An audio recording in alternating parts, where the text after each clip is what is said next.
Olá, esse trabalho que eu vou apresentar agora, ele é em substituição, ou talvez referente à prova parcial 2 do professor Diogo na disciplina de Processo do Conhecimento, na Universidade de Cuiabá com o Polo Sorriso. Meu nome é Márcia Carolina Brasil Costa e eu vou falar um pouco do procedimento comum ordinário, das fases também do mesmo.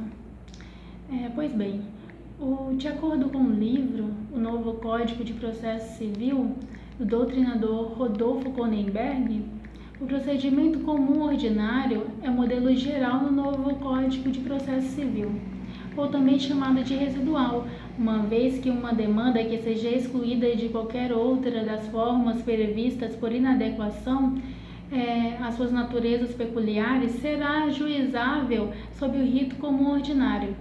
Este rito comporta os procedimentos gerais previstos na lei processual, competindo a qualquer valor de causa, desde que lastro probatório, intervenção de terceiros estranhos na relação processual e etc. Os requisitos da petição inicial no procedimento sumário são os mesmos do procedimento comum ordinário, acrescidos da necessária apresentação imediata do rol de testemunhas, sob pena de preclusão. E, por outro lado, também deve ser apresentada a formulação de quesitos e da indicação de assistência técnica nas hipóteses de referimento de prova pericial, hipótese em que a não indicação inicial pode ser feita em outra oportunidade, até o momento da realização da perícia, claro, conforme o artigo 276 do novo CPC. E no que diz respeito ao procedimento do sumaríssimo, da mesma forma que o sumário decorre também do valor da causa, como da matéria que será julgada, mas, como que foi pedido pelo professor Diogo, abrange os limites do nosso querido procedimento comum ordinário, eu darei continuidade distinguindo e conceituando um dos assuntos mais importantes nesse tema e mais abarcado em sala de aula nesse semestre, as fases do procedimento comum ordinário.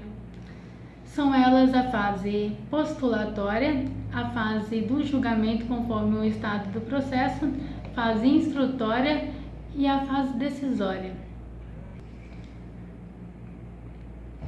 No procedimento ordinário, as fases apresentam-se com maior nitidez, como eu já havia dito.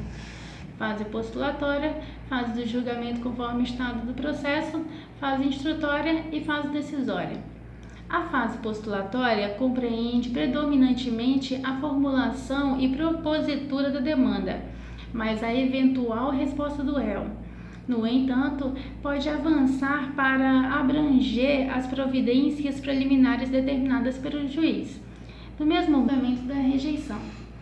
A resposta do réu, conforme ao artigo 297 do novo CPC, pode consistir em contestação, quando o réu opõe-se à resistência,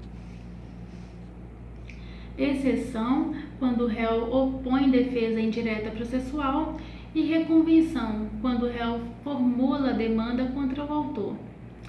A fase de julgamento, conforme o estado do processo, pode ser precedida de uma extensão da fase postulatória, também chamada de fase intermédia de ordenamento do processo, que pode ensejar diversas alternativas. Essa fase pode corresponder das providências preliminares, quando o juiz poderá determinar se as cumpram ou, não sendo necessária, proferirá julgamento conforme o estado do processo, conforme o artigo 328 do novo CPC. Havendo necessidade de produção de provas orais ou periciais, passa-se para a fase instrutória, que vai do saneamento até a audiência. É o artigo 331, parágrafo 2º do novo CPC. Com o encerramento da audiência, após a produção das provas e os debates orais das partes, ou, em substituição, os memoriais escritos pelas partes, conforme o artigo 454 e parágrafo 3º do novo CPC, encerra-se a fase instrutória. Já a fase decisória segue-se imediatamente Isto, o juiz proferirá a sentença desde logo. Se o juiz, desde o feito, já se encontrar habilitado para tanto, ou, não sendo este o caso, no prazo de até 10 dias, conforme o artigo 456 do novo CPC. Não havendo recurso, a sentença que encerra o procedimento em primeiro grau de jurisdição encerra o processo definitivamente. Qualquer dúvida, vocês podem estar mandando um e-mail para mim em caroline.brasil@icloud.com. Estarei esclarecendo suas dúvidas assim que possível. Obrigada!